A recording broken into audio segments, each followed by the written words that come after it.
नमस्कार, मी भगवान वानखेडे। आपण पाहताय पंढरपुरातील सर्वात पहिले YouTube news channel Pandharpur live. काल पंढरपूर सांगोला मार्गावर एका अपघातामध्ये गोपाळपूर येथील स्वेरी कॉलेजच्या एका 22 वर्षीय विद्यार्थ्याचा मृत्यू झालाय।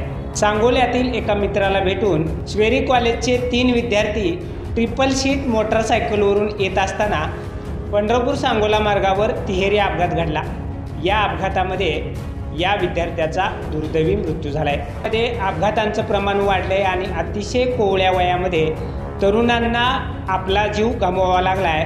ही निश्चितच पालकांच्या दृष्टीनं आणि समाजाच्या दृष्टीनेही चिंतेची बाब बनली। पंढरपूर सांगोला मार्गावर मांजरी गावाजवळ एका तिहेरी अपघातामध्ये स्वेरी अभियांत्रिकी महाविद्यालयात शिकत असलेल्या एका 22 वर्षीय विद्यार्थ्याचा जागीच मृत्यू झालाय। 2 दुचाकी आणि एका कारचा हा तिहेरी अपघात घडला होता। गुरुवार दिनांक 26 रोजी दुपारी 1:30 वाजण्याच्या सुमारास सांगोला पंढरपूर रोडवरील मांजरी देवकातेवाडी पाटीजवळ हा अपघात घडलाय।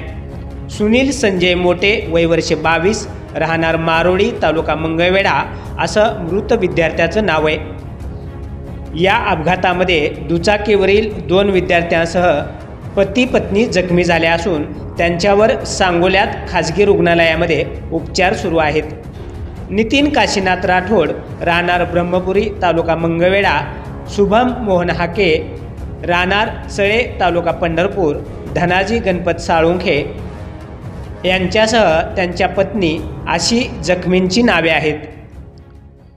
पंढरपूर येथील स्वेरी अभियांत्रिकी महाविद्यालयातील सुनील मोटे, नितीन राठोड व शुभम हाके असे 3 जण मित्र गुरुवार दिनांक 26 डिसेंबर रोजी दुपारी 1 वाजण्याच्या सुमारास सांगोल्यातील मित्राला भेटून MS13 CN 2267 या दुचाकीवरून ट्रिपल सीट सांगोला पंढरपूरकडे निघाले होते। त्यांची दुचाकी मांजरी गावाजवळ आले असता नेमके देवकातेवाडीकडून डाव्या बाजूने येणाऱ्या MH45 X 4215 या दुचाकीने त्यांच्या दुचाकीला जोराची धडक दिल्यामुळे दुचाकीवरील सुनील मोटे हा विद्यार्थी उडून पंढरपूर संगेवाडीकडून येणाऱ्या MH10 DV 9677 या कारसमोर पडल्याने त्यास कारची जोरात धडक बसली। यामुळे त्याच्या डोक्यास गंभीर मार लागून तो जखमी झाला होता। अपघातानंतर जखमीस सांगोला येथील खाजगी रुग्णालयात दाखल केला असता त्याचा उपचारापूर्वी मृत्यू झाला।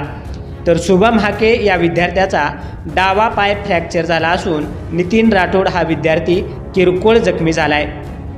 त्याच्यावर उपचार करून घरी सोडले। तर अपघातग्रस्त दुसऱ्या दुचाकीवरील धनाजी साळुंखेंसह त्यांची पत्नी जखमी झाल्याने त्यांच्यावर सांगोल्यात खाजगी रुग्णालयात उपचारानंतर घरी सोडले। पुढील तपास पोलीस हेड कॉन्स्टेबल माळी हे करत आहेत।